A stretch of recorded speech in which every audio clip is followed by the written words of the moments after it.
estamos aqui com mais um vídeo do Contramão. Muito obrigado por todo mundo que viu o vídeo, que acessou, que curtiu. O vídeo teve uma visualização tão grande, nem eu esperava. Muito obrigado pelo carinho de todo mundo. Desculpe, no último vídeo eu não consegui colocar o e-mail de contato, mas eu coloquei lá na descrição. O e-mail é sempre.contramão@gmail.com. Pode mandar e-mail, crítica, dúvida, sugestão. Eu estou respondendo todo mundo que fala com a gente. Pode ficar à vontade para mandar e-mail lá pra gente que está sendo respondido. Continuando aqui a nossa série de super-heróis da Bíblia, hoje eu vou falar de um grande super-herói que está lá em 1 Reis. Hoje a gente vai falar sobre Elias. Elias foi um grande profeta usado por Deus. Ele estava vivendo um contexto ali de perseguições, em meio a todo mundo sendo contra ele. Ele continuou firme ali, sempre foi um grande fiel a Deus, sempre esteve em muita comunhão com Deus, todo momento. Elias ressuscitou uma criança. Elias fez 40 dias de jejum, caminhando após um anjo lhe dar pão e água. Elias foi alimentado pelos corvos. E o principal, assim, para finalizar a carreira de Elias, assim, se a gente pode dizer por carreira, Elias não morreu, ele foi transladado aos céus. Lá no livro de 2 Reis, no capítulo 2, versículo 11, está escrito que uma grande carruagem de fogo, com cavalos de fogo, apareceu enquanto ele caminhava e o levou em um grande redemoinho aos céus. A Bíblia só conta duas histórias de pessoas que não morreram. Uma foi Enoque e a outra foi Elias. Então ele foi um grande servo usado por Deus, ele foi arrebatado por Deus. Deus o escolheu para levar de volta a ele. Hoje a história que eu vou contar sobre Elias se encontra lá no capítulo 18 de 1 Reis. Foi quando Elias derrotou os profetas de Baal. Como eu já falei aqui, Elias estava vivendo num contexto que os grandes reis ali do povo estavam se desviando de Deus. Eles caíram em idolatria e desistiram de Deus, seguiram outro caminho. Então Deus enviou um grande período de seca àquele povo. Já fazia 3 anos que o povo estava numa seca terrível. E Elias, vendo isso, resolveu desafiar os deuses de Baal, os profetas de Baal ali, desafiar o Deus Baal, para mostrar para o povo quem era o verdadeiro Deus ali do povo. Então ele chamou o rei Acabe e mandou que trazesse todos os profetas de Baal, que se reunissem ali no monte que ele se encontra lá. E foram todo mundo, e a Bíblia diz que eram cerca de 450 profetas de Baal. Enquanto isso, lá no capítulo 18, no versículo 24, Elias fala que ele é o único sobrevivente dos profetas de Deus. Os profetas de Deus foram todos dizimados. Nenhum sobreviveu, só ele. Ele foi o único que sobreviveu ali a toda essa tribulação. Então ele faz um grande desafio e diz o seguinte, que eram para trazer 2 novilhas. Eles iam cortar as novilhas, iam colocar sobre os altares, só que eles não iam acender. Eles iam clamar aos seus deuses, e Elias ia clamar ao Senhor, o nosso Deus, e ia o Deus que acendesse ali ia se mostrar o Deus do povo, ia se mostrar o verdadeiro Deus. E então Elias ali começou e falou para os profetas de Baal: como vocês são em maior número, façam vocês primeiro. Então ali a Bíblia fala que eles começaram por volta das 8 horas da manhã e seguiram mais ou menos até meio-dia, continuaram e nada acontecia. Cortaram todo o novilho, colocaram sobre o altar, só que nada acontecia. Baal não se manifestou. Então Elias começou a caçoar também. Nossa, grita mais alto, talvez ele esteja atendendo outra pessoa, talvez ele dê uma saída agora. E Elias começou a zombar, e o povo começou a clamar mais ainda a Baal.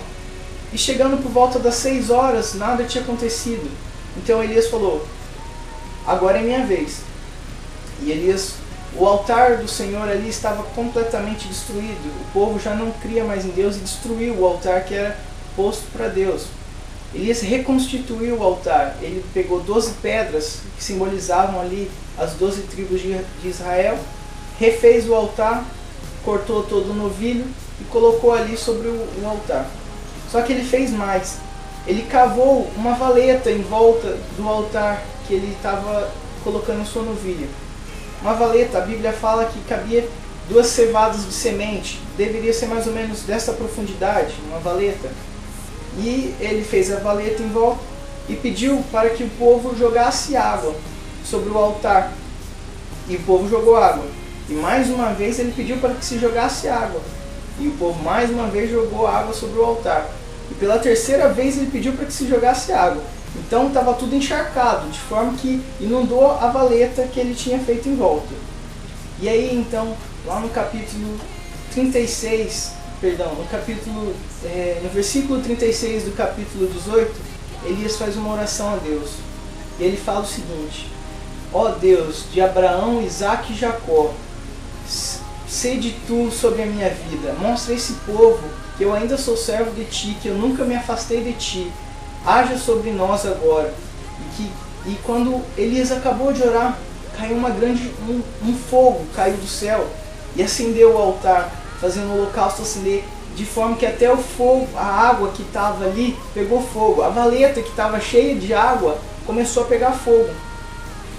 A vida de Elias foi tão abençoada que ele fez pegar fogo no molhado. Elias foi grandemente usado por Deus. A moral da vida de Davi é o que pode estar acontecendo comigo, pode estar acontecendo com você. Às vezes a gente está se sentindo sozinho. Elias estava sozinho ali, ele era o único profeta de Deus ainda vivo.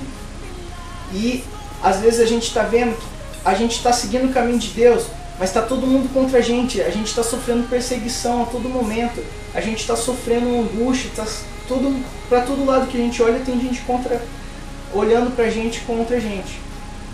Elias estava sofrendo isso, Elias estava passando por dificuldades, mas o que Elias passou fez ele se aproximar de Deus, porque o momento em que ele não tem companhia, não tem ninguém para conversar, ele se aproximou mais de Deus. Ele teve, a única pessoa de contato era Deus.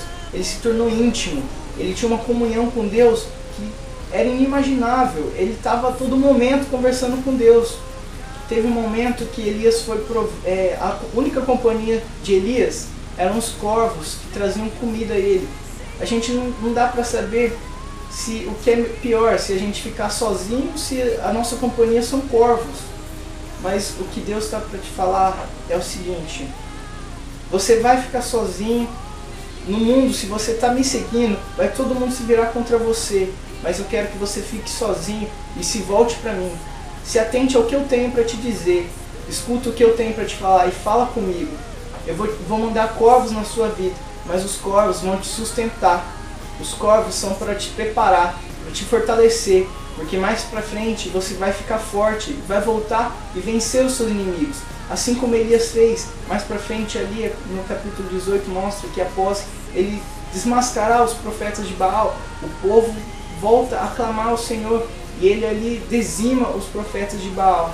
Então, você pode estar sozinho na sua faculdade, no seu serviço, você pode estar se sentindo sozinho em vários momentos da sua vida, mas Deus está contigo e Ele está pedindo para você: não me abandone, continue firme comigo, porque no final eu vou dar a tua vitória.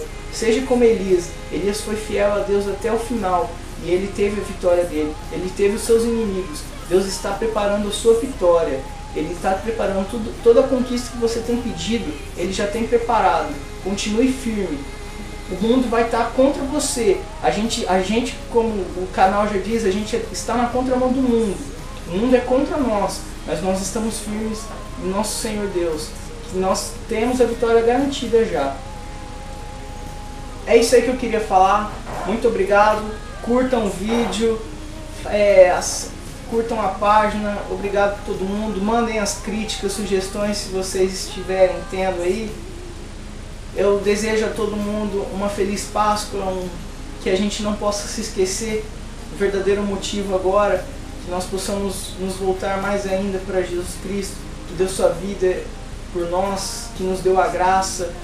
Fique em paz com todo mundo e não se esqueça de viver na contramão.